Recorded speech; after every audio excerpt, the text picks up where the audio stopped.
அபி,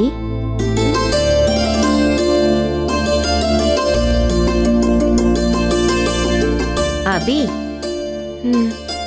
அம்மாவை பார்க்க மாட்டியா?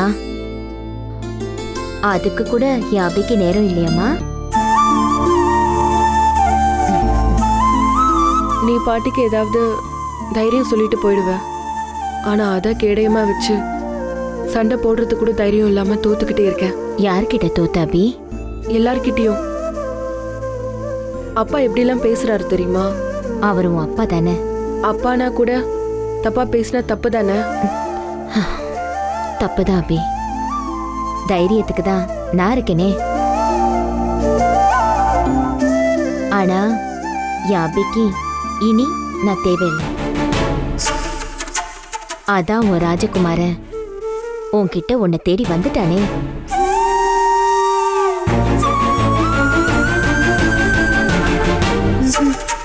அபி, நடிக்காத. பொய்ன்னு சொல்லி உன்னை நீயே ஏமாத்திக்காத. இப்போ உனக்கு என்ன வேணும்? ஆறுதல் தானே? ஆறுதல் தரவும் அதே சமயம் அன்பை தரவும் ஒருத்தன் இருக்கானே. அம்மா, அவர் என்னோட முதலாளிமா. அப்படியா?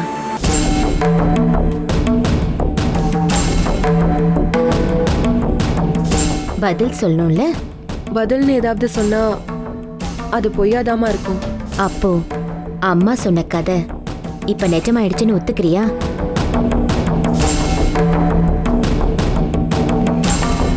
மாட்டம்மா. ராஜகுமார நிஜம்தானா கூட நான் தானே நம்ம கடையை காப்பாத்துறதுக்காக, நம்ம தெய்வானக்காவை காப்பாத்துறதுக்காக உதவின்னு கேட்டு ஓடி போய் அவர்கிட்ட நின்னனே. ஆனா தேவைக்கு அதிகமா பணம் தந்தாரு. மறுபடியும் தெய்வானக்காவோட தான் வேலைக்கு வரணும்னு சொல்லி லீவும் கொடுத்தாரு. அப்போ அவன் ஒரு ராஜகுமாரன் இல்லைன்னு நினைக்கிறேன். அம்மா, வார்த்தையால சொல்றப்ப மனசுல கத்தியால கீறி விடுற மாதிரி வலிக்குதா? அப்ப சரி, இனி நீ கூப்பிடுறப்பலாம் நான் நேர்ல வர தேவையில்லை. அம்மா, அம்மா.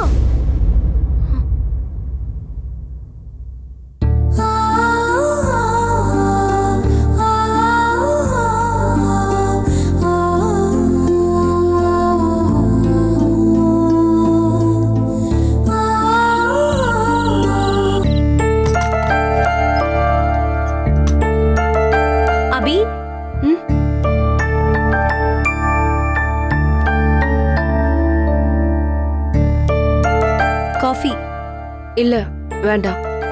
நீயே சாப்பிடு. அப்பா எப்பவும் உனக்கு அகைன்ஸ்டா தான் பேசுவாரு. அது உனக்கே தெரியும்.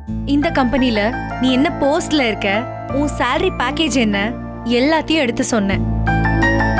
அந்த பழைய சினிமால வர காமெடியன் மாதிரி இப்பவே தெரு என்ன விலை, ரோடு என்ன விலைன்னு ஃபுல் பிஸி அவரு.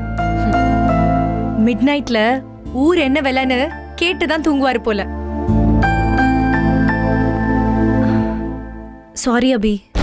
எதுக்கு சாரி? உன் டேலண்ட் தெரியாம, உன் பொசிஷன் தெரியாம நிறைய தடவை உன்கிட்ட சண்டை போட்டுட்டேன். அதான். நீ சண்டை போட்டப்ப கூட எனக்கு வலிக்கல ஆனந்தி. இப்ப நீ சமாதானமா பேசுற பாரு, இப்பதான் ரொம்ப வலிக்குது. ஏய், எங்க வலிக்குது? நான் வேணா போய் தைலம் எடுத்துட்டு வரட்டா? வேண்டாம். அன்பை கொடுத்து சிரிக்கலாம், வாங்கி சிரிக்க முடியாத போல. அவ்வளோ கஷ்டமா இருக்கு. அபி, நீ என்ன சொல்ற? சத்தியமா எனக்கு புரியல. சொல்ற எனக்கு புரியுது ஆனந்தி. அது போதும், நீ போ. சரி.